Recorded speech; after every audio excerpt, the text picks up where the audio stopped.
আসসালামু আলাইকুম ওয়া রাহমাতুল্লাহি ওয়া বারাকাতুহু। সবার জন্য দোয়া করি মহান আল্লাহ তাআলার কাছে, মহান আল্লাহ তাআলা যেন দুনিয়ার সকলকেই ভালো রাখেন এবং কে হেদায়েত দান করেন।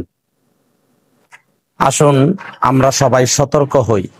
আজকে আপনাদেরকে যে বিষয়টি আমি সতর্ক করতে যাচ্ছি সেটা হলো, হাদিসে শুনতে পারলাম আমাদের শেষ নবী হযরত মুহাম্মদ সাল্লাল্লাহু আলাইহি ওয়াসাল্লাম বলেছেন, তোমরা গোপন গুনাহ করা ছেড়ে দাও।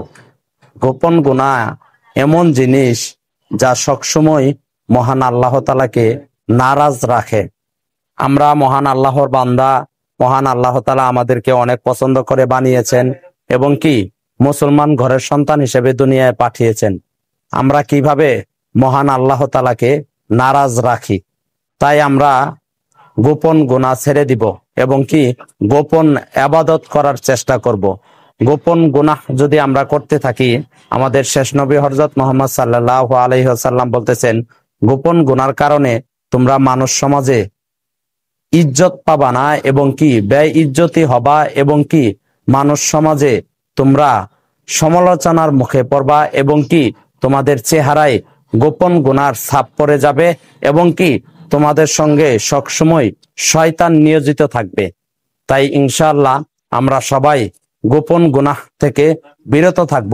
আমরা রাতের আধারে ইবাদত করার চেষ্টা করব এবং কি তাহাজ্জুদ নামাজ পড়ব।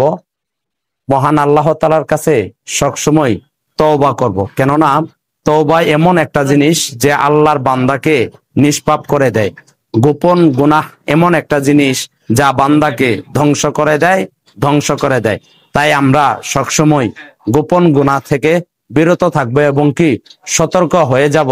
আমরা অনেকেই মনে করি যে আমি আড়ালে গুনাহ করতেছি, এটা কি মহান আল্লাহ তাআলা ছাড়া তো আর অন্য কেউ দেখতেছে না।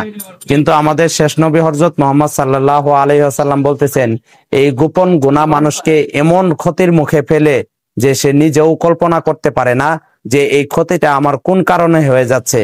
আমরা কিন্তু অনেকেই এরকম মোকাবেলায় অনেক ক্ষেত্রে পড়ে থাকি, নিজেকে বিশ্বাস করতে পারি না যে আমার এই বিপদটা কেন চলে আসলো, আমি মহান আল্লাহ তাআলার কি ক্ষতি করেছি। আমরা অনেক ক্ষেত্রেই এসব আলোচনা করে থাকি। তাদের উদ্দেশ্যেই বলতেছি, মহান আল্লাহ তাআলা এবং কি আমাদের শেষ নবী হযরত মুহাম্মদ সাল্লাল্লাহু আলাইহি ওয়াসাল্লাম বলেছেন, গোপন গুনাহ করার কারণেই আমাদের অদ্ভুত বিপদ সামনে চলে আসে, যা আমরা অনেকেই বিশ্বাস করতে পারি না।